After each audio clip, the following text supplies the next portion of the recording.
Seja muito bem-vindo, seja muito bem-vinda a mais um episódio aqui, agora o último episódio dessa nossa série de vídeos da Masterclass, para a gente identificar e saber como mapear todos os riscos de fraude de um produto.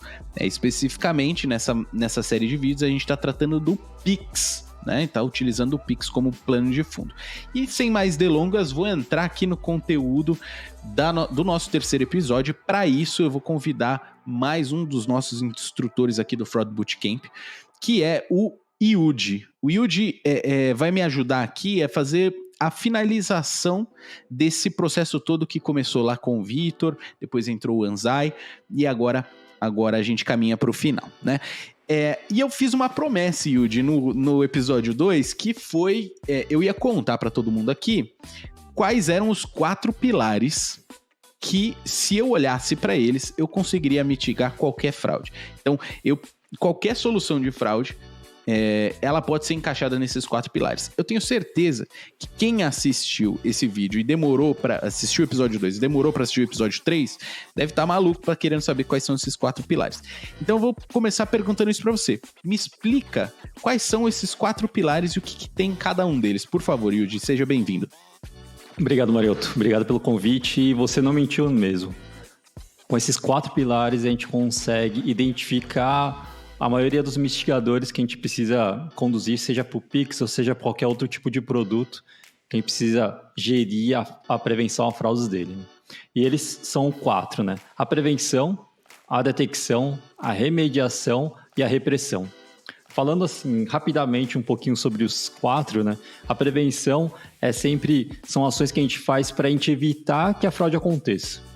Então, geralmente, ele está muito atrelado ao produto, está atrelado à política. Então, a gente faz várias ações que faz com que o ambiente dentro da empresa se torne mais saudável, evitando, assim, maiores fraudes. Então, essa é a prevenção. Então, a primeira camada. A segunda camada, a detecção. É quando a fraude já está acontecendo e a gente tem mecanismos que identificam e barram a fraude que está acontecendo naquele momento. Então, a gente barra a transação ou bloqueia a conta. Essa é a detecção. E a principal ação que a gente faz na detecção é o quê? É a gente fazer regras, modelos de machine learning para identificar dentro de uma plataforma de fraude ou dentro de um motor de fraude essas transações que são outliers, né? Que são muito diferentes do normal. Depois disso, quando a fraude já aconteceu, a gente parte para a remediação, que são ações que a gente faz para diminuir o impacto financeiro que essa fraude está causando. Seja através de recuperações financeiras ou através de aprendizados que a gente acaba tendo com esses erros. Então, é como se fosse um erro que aconteceu, né? Então, eu errei na prevenção, errei na detecção, tive a fraude. Essa fraude, ela vai servir como aprendizado para que eu melhore tanto a prevenção quanto a detecção. Então, ela também serve para essa retroalimentação desse fluxo. E a repressão, a última camada, que é a parte onde a gente consegue identificar modus operandi, quadrilhas e fraudadores e age na causa raiz, ou seja, no fraudador, onde a gente vai começar a fazer ações para realmente identificar e até prender esses fraudadores. Entendi. Deixa eu ver se eu peguei os 4 pilares. Então a gente está falando aqui, tá bom, tem um produto aqui, e aí nesse caso é um pagamento de Pix, mas eu tenho um produto aqui, eu vou lançar um produto, e aí eu tenho que tomar uma decisão. Tá bom, eu quero prevenir todas as fraudes. Vou conseguir prevenir todas as fraudes? Pô, não vou. Não, é impossível, ninguém é tão bom assim.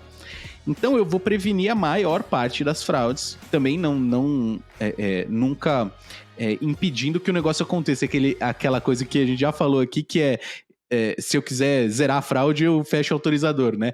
Não posso fazer isso, então não posso prevenir tudo de acontecer. Tá bom, então vai passar. O que passar, poxa, eu preciso ver o que passa. Então tem que conseguir detectar essa fraude. E aí eu acho que, me corrija se eu estiver errado, quanto mais rápido eu conseguir detectar, melhor. Por isso que eu acho que tem esses negócios que você falou. Putz, deixa eu monitorar o que tá saindo do comportamento do cliente, né? Transacional, seja lá o que for. Se você vende comida ou se você tá monitorando transação, né? O que é que tá desviando do comportamento do cara. Remediação, tá bom. Então eu preveni um tanto, do que eu preveni passou, do que passou, eu detectei que passou, e aí como é que eu consigo diminuir? Eu achei muito legal isso que você falou. Como é que eu consigo diminuir o impacto disso? Será que eu consigo recuperar uma parte desse dinheiro? Será que eu consigo fazer outro player pagar uma parte dessa fraude aqui, porque não é responsabilidade só minha? Ou que eu consigo aprender nesse negócio para melhorar meus outros 2 pilares? E a repressão, que é a parte do BOP aqui, né? Que eu entendi que a repressão é como a gente consegue auxiliar as agências oficiais aqui do que está acontecendo para eles conseguirem cruzar essas coisas e falarem, putz, tem um foco aqui, um foco ali, quem são os responsáveis e até eventualmente prender essas pessoas. É isso, né? Exatamente, Mariotto. E acho que, até fazendo um gancho com o que você falou, tem 2 coisas que vale a pena destacar aqui, que são 2 certezas que a gente tem nesse mundo de fraudes, né? A primeira delas é que a fraude vai mudar. Então, por isso que a gente precisa trabalhar em camadas, né? Então, por isso que tem essas 4 camadas, e dessas 4 camadas são construídas várias camadas que são reflexo dessas 4 primeiras são subcamadas, né, ali? Né? Subcamadas, exatamente. E outra certeza que a gente tem também é que não existe fraude zero. Porque a fraude zero, quando eu tenho fraude zero, é porque ou eu estou barrando transações que são verdadeiras, ou o meu produto ele é ruim. Ou seja, não tenho vendas.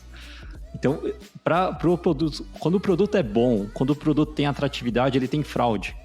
E não adianta você zerar, você tem que gestionar essa fraude até um ponto que o produto fique rentável, mesmo com um pequeno número de fraudes. Vamos tentar usar esses pilares agora e fazer uma análise aqui, explodir a análise que a gente está fazendo na aula 1 e na aula 2. Então, se a gente voltar lá na aula 2, que a gente entendeu quais são as vulnerabilidades, os golpes, a gente pode trazer aqui a matriz novamente, né, de impacto e frequência. Então a gente tinha ali os riscos. Você quer comentar alguma coisa antes da gente entrar nos mitigadores sobre esses riscos, Yuji? Não, aqui é só para fazer um gancho com a aula anterior, né? Aqui é a matriz que vocês já viram de frequência e impacto, onde a gente consegue colocar os maiores riscos que a gente tem em relação ao Pix, né? Então, nós temos esses 5 grandes riscos que a gente conseguiu plotar aqui dentro dessa matriz, de acordo com o tamanho do impacto e de acordo com a frequência que ele pode acontecer, e a frequência de ataques, né? De casos de fraude. Entendi. Mas eu acho que para a gente facilitar aqui na aula 3, vamos considerar um dos golpes só, né? Um dos ataques aqui, que eu acho que a gente selecionou o ataque de invasão, certo? Isso. O maior deles, né? Com maior impacto e com maior frequência. Legal. Então vamos pegar ele. Então estamos olhando para invasão agora, pessoal. E aí, o que vocês têm que ter na cabeça aqui? Tá bom, eu tô olhando para invasão, mas eu deveria olhar para todos. Então esse exercício ele tem que fazer para todos. Acho que dá, conforme você vai pegando prática, você vai meio que vai fazer tudo ao mesmo tempo.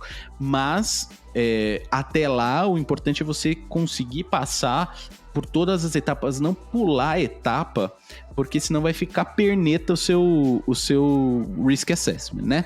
Vai ficar faltando coisa. Então, vamos olhar para os 4 pilares. Quando eu olho para os 4 pilares, eu parto por onde, Yuji? O que eu tenho que fazer? Tá bom, eu tô olhando para a invasão. O que eu faço? Aqui é importante, a gente entra numa etapa de reflexão, né? A gente tem que começar a se questionar para ver quais são os riscos que estão atrelados a cada um desses pilares dentro do problema que a gente está avaliando, que é a invasão de contas. Por exemplo, prevenção na parte de prevenção. Como que a gente consegue garantir que o cliente que está fazendo login é o próprio cliente? Essa é a parte de prevenção, né? A parte de detecção. Como que eu posso identificar comportamentos atípicos desse cliente? Ou que, na verdade, de pessoas se passando por esse cliente.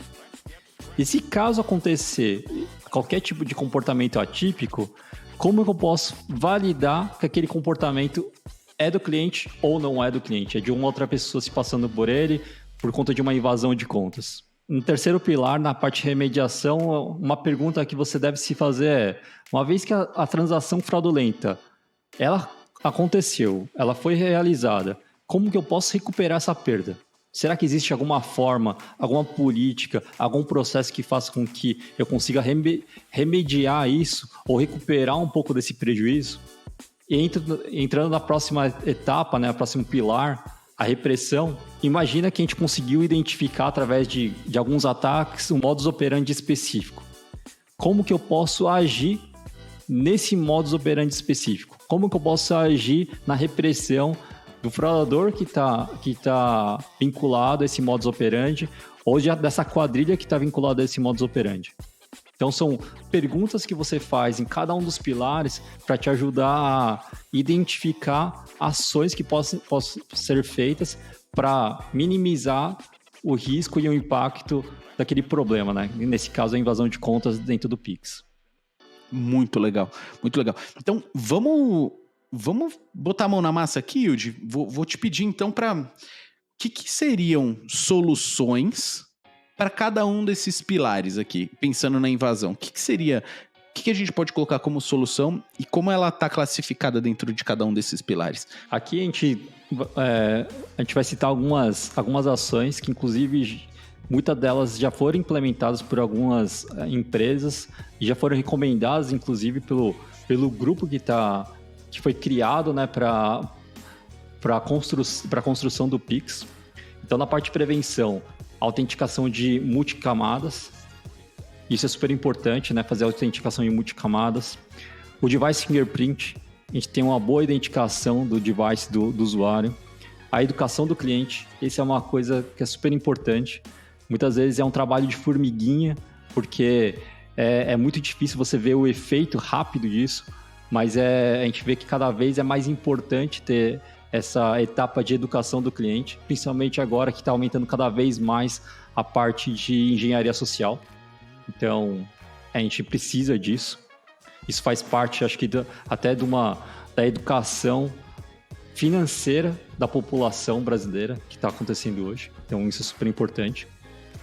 E aí, na parte de prevenção, acredito que essas são as principais ações que podem ser feitas, né, para a parte de invasão de contas atrelado ao Pix. Indo para a próxima etapa, a detecção. A gente fala um pouquinho mais de machine learning comportamental e como a gente tem técnicas para a gente começar a identificar de forma automática comportamentos indevidos, comportamentos diferentes dentro das transações do cliente ou de um grupo de clientes. Outra parte também é o temporizador de transações, onde a gente consegue ter um tempo maior para algumas transações de risco. A gente tem um tempo maior de atuação, né? Seja na validação, seja no bloqueio para algumas transações que a gente identifica com maior risco. Na parte de remediação, tem o próprio MED, que é o processo de recuperação de algumas transações que foram identificadas como fraude, como a gente consegue recuperar esses valores financeiros. O relato de infrações também, que é algo que também está sendo utilizado já. E na parte de repressão, um exemplo aqui é a colaboração também na ação de derrubadas de site phishing, que é uma coisa que a gente faz bastante e está tendo uma rede de colaboração para a gente começar a identificar de forma conjunta esses site phishing. Então a gente tem os 4 pilares, a gente elencou ali 2 ou 3 coisas para cada um desses pilares, 2 ou 3 soluções para cada um desses pilares, mas eu acho que assim como a gente fez nos riscos, não dá para implantar tudo de uma vez. A gente tem que fazer um cálculo de entender, tá bom, é melhor eu colocar uma solução de prevenção, ou melhor eu já colocar uma de detecção, é melhor eu colocar alguma coisa de remediação, ou eu posso não colocar remediação agora, posso colocar depois. E para a gente tomar essas decisões, é sempre importante a gente entender quanto aquilo vai me ajudar, né? Quantificar a ajuda que aquilo vai me dar, quanto do meu problema aquilo vai resolver. E aí, por isso, Yudi, da mesma forma que a gente plotou dos riscos, a gente plotou numa matriz um pouco diferente aqui, né? Na matriz de valor agregado, né, que nesse caso aqui, eu acho que a gente está falando de perda evitada, esse é o maior valor agregado aqui de cada uma das soluções. Essa matriz que olha esse valor agregado e olha também investimento, né? Investimento tanto em termos de dinheiro, quanto em termos de tempo, né? Esforço, né? Então é um investimento que tem 2 aspectos, tanto o dinheiro quanto o esforço. Consegue explicar um pouquinho para mim como é que ficaria? Claro, Marioto. Eu acho que uma coisa legal também, fazendo um parênteses aqui, sobre perda evitada, né? Existem várias formas de a gente calcular a perda evitada. É um cálculo que pode ser desde da forma mais simples possível até a mais complexa possível, mas a gente vai ter uma aula específica para falar disso, né? Sobre essa perda evitada aqui. Essas soluções já tem o cálculo já feito, e a gente está considerando esse cálculo prévio já, tá? E falando um pouco de investimento, como o Marioto falou, tanto tempo quanto dinheiro, eles têm pesos muito parecidos. Então a gente considera os dois como indicador aqui para a gente ver qual que é a solução mais adequada para a gente implementar. Então aqui, no eixo horizontal, quanto mais para a direita, maior o investimento, maior o tempo. E no eixo vertical, quanto mais alto, quanto mais para cima, maior o valor agregado. Então, melhores soluções aqui que a gente tem são os dos quadrantes de cima, né? Que é o Device Fingerprint, temporizador de transações, autenticação em múltiplas camadas e o Machine Learning comportamental. Porém, esses 4, eles têm diferentes níveis de esforço ou investimento monetário para que a gente consiga implementar. Então, autenticação e Machine Learning com investimento muito maior e Device Fingerprint temporizador com um investimento médio, aí, menor do que os dois anteriores, né? Então, essa matriz é super importante para a gente começar a identificar onde a gente vai começar a investir nosso dinheiro, nosso tempo na solução para mitigar a fraude que a gente está vendo, né? Um modus operandi que a gente está vendo, que é a invasão de contas através de transações Pix. Eu agora, só de acompanhar vocês nessa Masterclass, eu conseguiria ter argumentos muito mais claros ou um pensamento muito mais estruturado. Teria muito mais chance de convencer alguém do que eu tô falando vale a pena fazer ou não vale a pena fazer, do que simplesmente falar, putz, eu ouvi o fornecedor tal, eu ouvi aquele outro fornecedor. Não, aqui mostra de fato que eu pensei em cada uma das coisas e eu consigo defender se vale a pena ou não vale a pena ir para cá ou para lá. Mas seguindo aqui, eu entendi, legal. A gente plotou essas soluções. Mas me parece que não é só sobre perda evitada que a gente está falando, né? Então, por exemplo, esse daqui vai evitar mais perda e esse daqui vai evitar menos perda. Mas qual é o investimento que eu vou ter de cada um deles, né? E o que eu faço primeiro? Como é que eu decido se eu coloco Machine Learning ou se eu coloco o Device Fingerprint, por exemplo? Como é que faz para isso, né? Eu acho que tem... E aí, eu queria que você comentasse um pouco sobre como é que a gente calcula, como é que a gente mensura, vamos fazer isso, vamos fazer aquele. Tem alguma ferramenta pra gente fazer isso? Sim, existe sim, Marioto. Depois que a gente começa, quando a gente separa as soluções de maior impacto e de menor impacto, como que a gente faz para identificar desses de maior impacto, qual que a gente vai investir, né? Se a gente tiver que escolher 1, ou 2, ou 3, de várias soluções que a gente tem. E a gente usa bastante o ROI, que é o Return on Investment, onde a gente faz o cálculo da perda evitada sobre a perda que a gente pode ter dentro desse modus operandi, dessa fraude, mais o custo que a gente vai ter para mitigar essa fraude. Através desse ROI, a gente consegue identificar qual deles a gente teria mais retorno. E o que é importante também, Marioto, é a gente fazer esse cálculo de ROI também baseado no tempo. Porque um ROI pode ser muito grande agora, mas pode ser menor daqui 6 meses, daqui 1 ano. Ou, o que é mais normal, tem um ROI super pequeno agora, se a gente implementar agora, nesse primeiro mês, mas daqui 6 meses ou daqui 1 ano vai ter um ROI super positivo maior do que muitas outras implementações que tem um ROI positivo no início. Então é super importante a gente ter essa visão do ROI, mas também o ROI atrelado ao tempo de retorno que esse investimento pode dar. Entendi. E aí eu acho que eu destacaria talvez 2 coisas aqui no que você falou. A primeira o ROI, ele vai aumentando, né? Eu vou tendo mais retorno sobre o investimento, porque muito provavelmente eu vou aumentando a minha fraude evitada. né? Isso daqui é uma fórmula, né, pessoal? Então eu estou aumentando a minha fórmula, meu numerador ali. A minha fraude evitada, eu evito mais coisa. Então isso é muito bom. Então provavelmente vai melhorando ao longo do tempo. E aí uma outra coisa que eu destacaria é essa questão do tempo. Poxa, não faz sentido você, como um líder de gestor de gerenciamento de fraude, andar descolado do produto, da área de produto, da área de negócio. Que é algo que a gente falou lá no primeiro episódio junto do Vitor. Você precisa andar de mão dada com a pessoa de produto, com a pessoa de negócio, tanto em termos de conhecimento, de conhecer o produto, quanto em termos de cálculo. Por quê? Porque a gente, enquanto gestor de fraude, a gente é uma linha dentro do P&L do produto. O P&L de produto é muito maior, considera milhares de outras coisas, milhares de outras variáveis. E o crescimento de base de usuário, crescimento de novos mercados, crescimento de novas features e tudo mais, investimento que vai fazer. Então o P&L de produto tem ali um monte de coisas. Uma delas é quanto que eu tô perdendo nesse produto, né? Então, não faria sentido, e aí eu achei muito legal o que você falou, não faria sentido eu olhar o ROI de um mês só, ou o ROI de um ano. Se o P&L do cara de produto, lá da pessoa de produto, a diretora de produto, tá fazendo um P&L de 5 anos, de 10 anos, você deveria seguir as mesmas diretrizes, né? Faz sentido isso, Yudi? Faz todo sentido. Até agora você falando, também me veio à mente uma outra coisa, que tem a fraude evitada, que pode aumentar ao longo do tempo, né? Tornando o ROI positivo, mas o custo também ele pode diminuir ao longo do tempo. Vou dar um exemplo.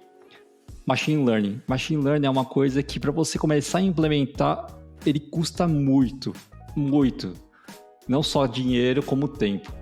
Mas depois que ele entra num voo de cruzeiro, várias outras modalidades de fraude, que não é invasão de conta, pode ser outras modalidades de fraude, você consegue adaptar esse modelo já maduro para pegar outras fraudes. Então você consegue diminuir o custo e aumentar a fraude evitada ao longo do tempo também. Então essa visão de investimento a longo prazo é super importante. Sensacional, sensacional demais. Achei muito legal isso. Porque isso toca num ponto que ainda referente às decisões que eu preciso tomar, né? Porque eu tenho, por exemplo, diversos fornecedores para uma determinada solução, eu tenho escolhas a fazer, né, para cada uma dessas soluções que a gente ranqueou. Eu acho que ainda dentro dessa questão das decisões, o Yudi, ficou claro para mim que a gente calculou essas coisas, mas eu ainda não fiquei seguro de como tomar essa decisão. Vou implementar uma coisa ou outra. O que eu preciso considerar? O que eu preciso considerar para tomar essa decisão? Legal, Marioto. Acho que uma coisa que muita gente vai passar, mesmo com um ROI super positivo, com a fraude evitada super alta, a gente vai estar num cenário de limitação de recursos, seja de tempo ou de dinheiro. Ou porque o produto vai ser lançado daqui a um mês e a área de prevenção a fraudes foi avisada só agora, ou seja porque o produto vai começar super pequeno e não adianta nada investir em prevenção a fraudes mais do que eu investir no produto em si. Então a gente tem vários cenários onde só o cálculo do ROI e a matriz lá do impacto positivo versus o investimento não é o suficiente. Um outro exemplo que pode ser dado, por exemplo, a autenticação de camadas. Ele é super efetivo e ele é super necessário, mas ele tem um alto custo de implementação, porque envolve várias áreas da empresa. O Machine Learning, como eu citei anteriormente, ele tem um ROI super alto se a gente for ver a longo prazo, mas ele só vai ter um ROI alto a longo prazo. Durante os primeiros 6 meses, ou talvez até o primeiro 1 ano, ele vai ter um ROI negativo. E Device Fingerprint, então, é muito difícil ter um Device Fingerprint único, que seja uma bala de prata, que a gente consiga resolver todos os nossos problemas em relação à identificação do device do cliente. Então, geralmente, as pessoas usam uma combinação de device. Só que cada device desse é super caro. Como que eu faço para implementar isso no momento zero? Esse é um desafio que acredito que a maioria das pessoas vão passar. O que você tá me falando, Yudi, é o seguinte. Pô, Mariotto, é legal. Você criou aqui no seu Risk Assessment várias coisas que seriam muito legais de colocar. Mas talvez você esteja com um gap da realidade. Tipo, cara, é o momento zero de lançamento desse produto. Principalmente quando você tá fazendo um Risk Assessment de um produto novo. E aí talvez não seja inteligente implantar tudo isso. Desculpa. E aí, o que me vem na cabeça a pergunta é, como é que eu consigo diminuir então um pouco o investimento? Como é que eu consigo investir menos? Ou como é que eu consigo investir menos tempo, né? Fazer as coisas mais rápidas para não sair descoberto de um produto, né? Como é que eu resolvo isso? Para isso, Mariotto, a gente vai começar pensando nos quick wins, né? Então a gente volta de novo ao problema e fala assim, o que eu consigo fazer de forma mais simples, de forma mais rápida, que vai impactar naquele problema, mesmo que seja um pouco, mas que vai começar a impactar naquele problema. É o famoso bambu com arame, né? Então não é uma porteira de madeira lá, super estruturada, é um bambu com arame, mas vai segurar o gado lá da pessoa, sabe? Então vamos fazer agora algumas soluções um pouco mais simples, mas que vai impactar também no resultado, no problema. Para isso, de novo, vamos voltar de novo ao quê? Aos 4 pilares. Então é importante que a gente está citando diversas vezes 4 pilares para vocês verem como é importante ter muita noção, muita ideia do que são esses 4 pilares, tá? De novo, os 4 pilares. Vamos pensar nas soluções aqui de curtíssimo prazo. Na parte de prevenção.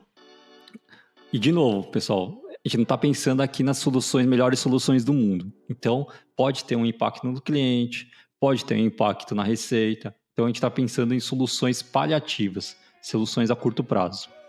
Prevenção, algo que foi pensado no Pix e foi implementado no Pix. Limitador de valor, né? A gente ter valores mais baixos, começar com valores mais baixos. Limitador de horário também, só ser utilizado em determinados horários. E até mesmo limitação de público. Será que vale a pena eu abrir para todo mundo já de início? Ou é melhor eu começar a abrir para públicos específicos com menor risco? Então isso é uma coisa que aconteceu no Pix e que pode acontecer em diversos produtos, na implementação e no lançamento de diversos produtos. Outra coisa, device fingerprint, a gente falou, né, do custo. Tem vários device fingerprints open source. Tem vários problemas, tem vários falsos positivos, tem. Mas melhor um falso positivo alto do que nenhum. Então vamos implementar um open source. Na parte de detecção, algo que também já foi implementado dentro do Pix, o temporizador. Então para algumas transações de alto risco, vamos ter um tempo maior aí de análise, para que facilite a nossa análise, facilite a identificação e até a prevenção dessas perdas financeiras. Outra coisa, regras duras, né? Regras teto. São regras que às vezes têm um falso positivo um pouco mais alto, mas que consegue diminuir bastante o risco e a exposição que a gente tem. Monitoramento, super importante. Identificar quais são os melhores indicadores, os comportamentos que a gente quer estar sempre de olho e monitorar isso diariamente, de hora em hora, de minuto a minuto. Remediação, o próprio MED, como a gente consegue recuperar alguns valores que já foram perdidos. Repressão, investigação, análise de modus operandi similares, seja através de regiões específicas, contas específicas, bancos específicos, agências específicas. Então a gente começar a fazer essas análises de modus operandi para ver perfis de fraude. Achei incrível a capacidade que você teve de trazer soluções bambu com arame para coisas que são sofisticadas. Mas, e toda vez quando você falou quick win, né, e toda vez que eu ouço quick win, me vem na cabeça duas percepções, né? Uma percepção bem pragmática e uma percepção mais romântica do negócio. A percepção pragmática é, poxa, a gente vive num modelo ágil. A gente já transicionou para um modelo ágil. A gente precisa de soluções que acompanhem esse crescimento curto, mas que acontece a todo tempo das plataformas, né? Na evolução das soluções, tá sempre evoluindo, né? Alguma coisa. Então, é super importante a gente estar sempre em busca do quick win. Mas isso não invalida o processo que a gente fez anterior, de saber o que de fato precisa ser feito. Porque não adianta nada eu só ir fazendo quick win, mas não sabendo o que eu tô solucionando com aquele quick win, ou qual deveria ser a solução ideal que eu tô fazendo aqui, a versão jabuticaba, né? A versão mais adaptada. Então, acho que essa versão, essa interpretação pragmática, e a interpretação mais romântica cara, até que acabou a luz. Até que a luz volte, acenda uma vela. É melhor ter um pouco uma solução que tem muito falso positivo, como você disse, do que não ter. Acende a vela enquanto tá escuro, bicho. Eu gostei muito dessas duas soluções. E o que eu gostaria de ver agora, assim, que a gente fizesse? A gente voltasse para aquela matriz e plotasse também, comparasse essas soluções de quick wins com as outras soluções. Vamos fazer isso? Consegue explicar para mim como é que ficaria? Vamos sim, Marioto, e aqui, não sei se vocês perceberam, mas em diversos momentos eu falei de algumas soluções que o falso positivo é super alto. Realmente, e talvez o ROI, ele nem seja positivo de cada uma dessas soluções. Mas agora, como a gente está fazendo agora soluções paliativas, com soluções com baixo custo, agora é o momento de a gente começar a ver as soluções em conjunto. Ela individualmente, talvez o ROI seja negativo, mas ela em conjunto com outras soluções, outro grupo de soluções, o ROI pode ser positivo e pode ser até equivalente a soluções de longo prazo. E aqui vale a pena, Mariota, até a gente falar de uma outra estratégia importante em prevenção a fraudes, que é atuar em camadas. A gente fala até que é a estratégia da cebola, né? A gente atuar em várias camadas, né? Porque uma camada só, ela nunca vai ser suficiente.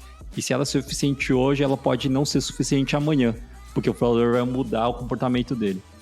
Então aqui a gente começa a falar de camadas. Então agora a gente tem soluções a longo prazo, que são aquelas soluções que a gente viu anteriormente, e soluções a curtíssimo prazo, que é a jabuticaba, o bambu carame, que a gente começou a ver. Então a gente consegue implementar agora, mitigar bastante o risco, não vai ser bonito, vai impactar um pouco o cliente, não muito, mas vai impactar um pouquinho o cliente, mas ele em conjunto vai conseguir mitigar muito o risco e muito as perdas financeiras, para que a gente tenha tempo para começar a investir e começar a ter o retorno de soluções a longo prazo, que é o machine learning, a autenticação multicamadas, o temporizador também, né, das transações, e até mesmo o device fingerprint. Muito legal. Aqui eu vejo que a gente ganhou muito em termos de velocidade e investimento, né? Dá nitidamente para separar os dois quadrantes, né? Dá para separar os dois quadrantes. Mas qual que seria para mim aqui a próxima etapa? Legal. A gente fez um risk assessment aqui minimamente completo. A gente identificou os riscos, a gente fez benchmark, a gente buscou soluções definitivas, a gente buscou adaptações dessas soluções para colocar em prática. Mas eu vejo que existe aqui, aí é trazer um conceito aqui para todo mundo, que é o conceito do abismo, né? Que desse risk assessment feito, até você ter tudo rodando, contratado, existe um abismo gigantesco que mora.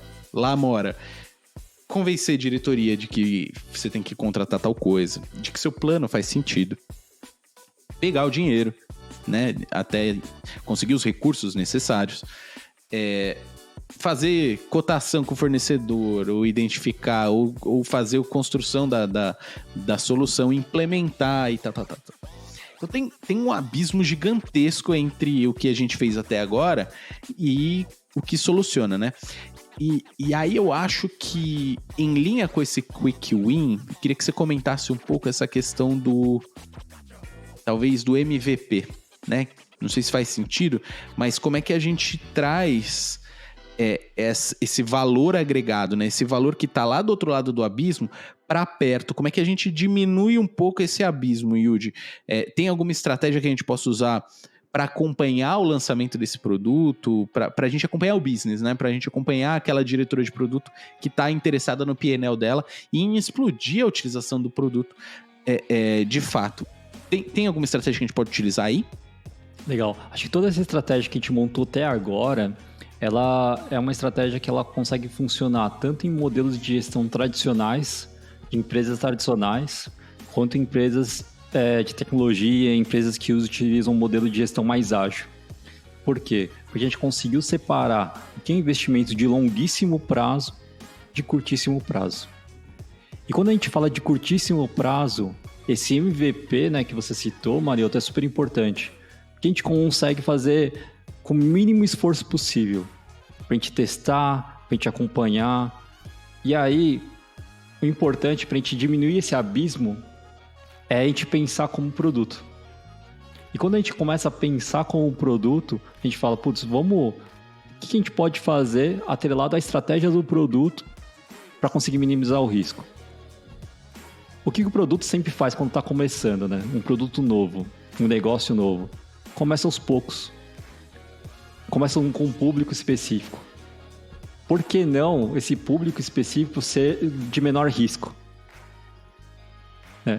Por que não esse público específico não ser um público pequeno o suficiente para a gente não impactar tanto o cliente a longo prazo? Ou para a gente começar a aprender para depois não impactar no grupo geral, né? No universo total.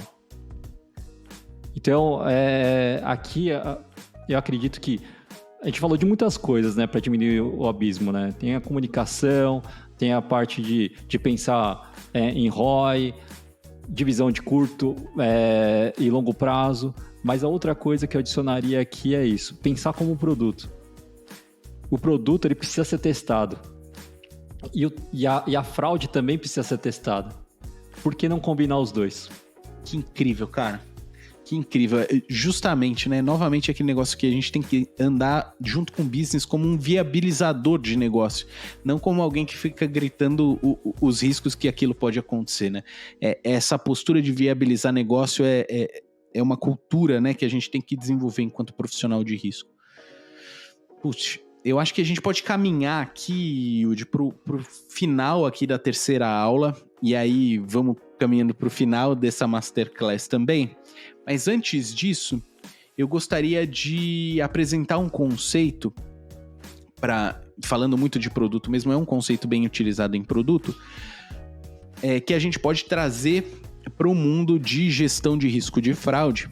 E aí eu vou simplesmente apresentar o conceito e eu queria que você explorasse ele na realidade de um gestor de fraude. Como é que a gente poderia utilizar essa ferramenta? Essa ferramenta chama radar de métricas. Um radar de métricas nada mais é do que uma série de métricas, uma série de KPIs que você elenca para monitorar a saúde de um produto. Né? E aí eu acho que tem tudo a ver com aquilo que o Yudi estava falando. Como é que você monitora que você está aprendendo, que você está melhorando e tudo mais. E aí esse radar de métricas, ele funciona o seguinte. No centro dele, você tem o que a gente chama da métrica principal, ou do KPI principal, seu objetivo principal de negócio e tudo mais. Então é a sua métrica que mede a sua saúde em geral. Talvez seja o seu batimento cardíaco ali. Tá batendo, tá vivo, né? É a métrica que talvez tenha menos definição, né? Mas é a que te mostra, em geral, que tá tudo bem.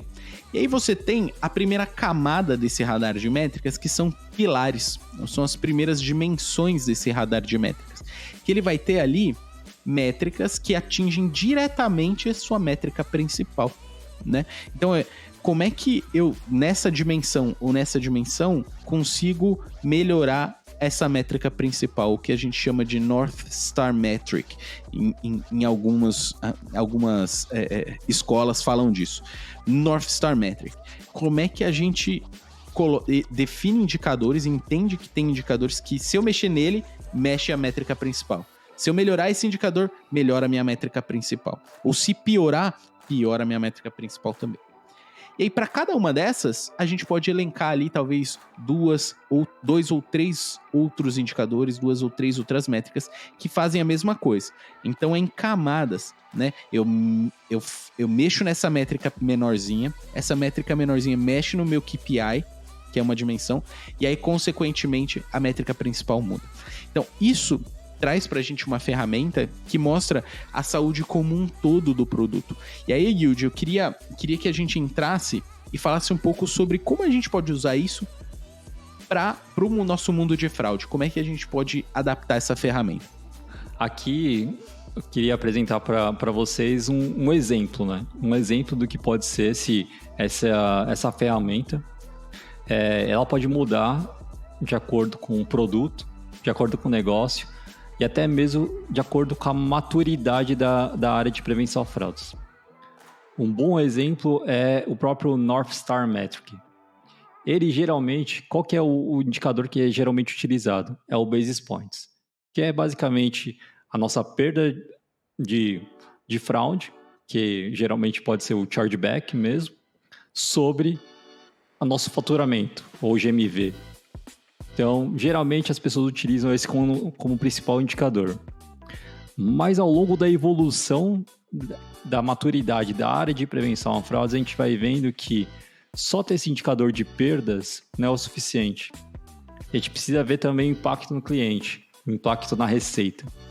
E aí a gente começa a ver o conceito de ROI como nosso indicador principal, a nossa estrela guia, que é o retorno do nosso investimento como um todo, né? Aí considerando faturamento, aprovações, falso positivo, investimentos, fraude evitada, que é o indicador mais completo que a gente tem em prevenção a fraudes. Tá?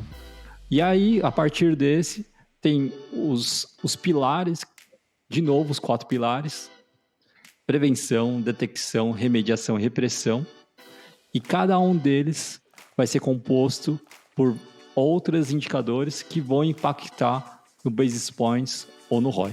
Prevenção, acho que uma coisa super importante a gente começa a ver o impacto no cliente.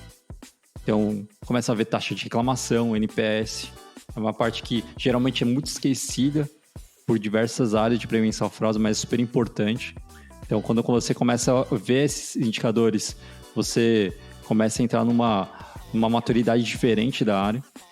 Na parte de detecção, os indicadores habituais mesmo, taxa de aprovação, o detection rate, o recall, o falso positivo, o precision rate. Remediação, a parte de recuperação, a taxa de recuperação, a perda evitada que a gente tem. E a parte de repressão, qual é a recorrência de modos operantes similares. Então, a gente tendo esse combinado, né, de indicadores, de KPIs, na verdade, de cada um desses 4 pilares, a gente vai conseguir impactar diretamente nossa estrela guia, né? Seja ali o ROI ou o Basis Points. Cara, eu acho muito legal. Acho que a gente está encerrando essa Masterclass em altíssimo nível. Porque, por exemplo, só de bater o olho aqui, eu consigo entender como é que eu tô. Eu posso colocar outras métricas. O que vocês precisam entender, pessoal? Que vale a pena ressaltar aqui para vocês. E o Yudi até comentou, esse radar de métricas que a gente montou aqui, ele é um exemplo. Eventualmente, você vai ter que ter outros indicadores para compor, que são mais adequados ao produto que você está gerenciando. Então, eventualmente, você quer colocar em prevenção quantidade de conta bloqueada preventivamente. Quantas contas você preventivamente está bloqueando? E quanto isso representa no final? Talvez você queira colocar taxas ou coisa desse tipo. Mas, então, o que precisa ficar claro para vocês? Utilize essa ferramenta de forma mais adequada para o seu produto. E outra coisa esses indicadores que estão aqui, eles não são todos os indicadores de uma área de fraude. Muito pelo contrário. Tem milhares de outras métricas, milhares de outros indicadores que vocês podem utilizar. Contudo, o que eu gostaria de falar para vocês? Um presente dessa Masterclass que a gente vai dar é um material de apoio. A gente está, então, entregando um material de apoio para você que assistiu a Masterclass agora, que é esse radar de métricas com os indicadores aqui para vocês e a descrição, né, dos indicadores para você entender o que é, porque nem todo mundo entende o que é um detection rate, né? Então, uma explicação ali, um glossário e um exemplo desse radar de métricas que você já pode utilizar dentro da empresa de vocês, tá? E aí, gente, eu acho que a gente já pode ir caminhando para o final. E para isso eu quero fazer alguns agradecimentos. Quero agradecer principalmente vocês que acompanharam essa Masterclass. Quero agradecer ao Yudi. Muito obrigado, Yudi, por guiar a gente durante esse episódio 3. Acho que a gente fez em altíssimo nível. E antes de passar a palavra para você fazer aí os últimos comentários, queria relembrar vocês, pessoal, do que vocês acompanharam durante essa Masterclass. Ela foi uma Masterclass que trouxe para vocês todos os elementos que a gente trata dentro do Fraud Bootcamp. Obviamente que de forma superficial, né? A gente trabalhou aqui em alto nível, a gente não desceu para cada um desses conceitos e tudo mais. Por quê? A gente vai descer nesses conceitos, explicar cada uma dessas coisas, cada uma daquelas soluções dentro de cada uma dessas aulas, né? Durante o curso. Aqui era realmente para vocês entenderem qual que seria a conversa completa, porque eventualmente, depois que você sair do Fraud Bootcamp, você consiga conduzir uma apresentação como essa para um líder, para uma área de produto, para stakeholders desse seu produto e tudo mais, tá bom? E aí, para isso, queria relembrar vocês do que vocês viram durante esses 3 episódios. Primeiro, vocês viram todo o funcionamento do produto, entenderam aquela máxima que é: conheça o produto mais do que o dono do produto. Você precisa fazer isso, você precisa estar de mão dada com ele. Depois a gente elencou ali todos os riscos, né? A gente entendeu o que um fraudador faria, como pensar como um fraudador, em etapas ainda, né? Lembra que a gente colocou as etapas no episódio 2 e tudo mais. Depois disso, a gente veio agora na aula 3 com o Yudi explicando como mitigar cada um desses riscos, né? Como é que a gente faz para contornar, para utilizar os 4 pilares e combater essa fraude, né? Que de fato montou ali o nosso Risk Assessment completo. Então, queria parabenizar você que provavelmente anotou muito nessa Masterclass. E aí, Yudi, comentários finais e a gente segue para o encerramento. Bom, primeiro eu queria agradecer pela oportunidade de estar aqui compartilhando esse conteúdo com vocês. Espero que vocês tenham gostado do conteúdo. Como o Mariotto disse, aqui foi só uma pincelada bem por cima de vários dos conceitos que a gente vai abordar e vai explicar e vai fazer um deep dive realmente de todos esses conceitos. A ideia é que vocês, ao final desse curso, vocês consigam realizar tudo isso que a gente fez de uma forma profunda e de uma forma independente e para qualquer tipo de produto. Então, eu espero muito que vocês aproveitem bastante e que vocês gostem desse conteúdo. Depois vão trocar ideias. Vão ter, além de desses cursos, nesse formato, a gente também vai fazer diversos bate-papos com vocês para tirar ideias, trocar ideias e tirar dúvidas específicas de cada uma das empresas, de cada uma das pessoas. Então, oficialmente, sejam bem-vindos ao Fraud Bootcamp. Muito bom, muito bom. Pessoal, não esquece que vocês podem comentar em todos os vídeos, vocês podem tirar suas dúvidas, a gente tá aqui para ajudar mesmo, tá bom? Muito obrigado para todo mundo que assistiu essa série de 3 vídeos, e aí a gente se vê provavelmente aí no episódio bônus que a gente vai falar sobre o match, tá bom? Muito obrigado a todos que participaram e até lá. Valeu!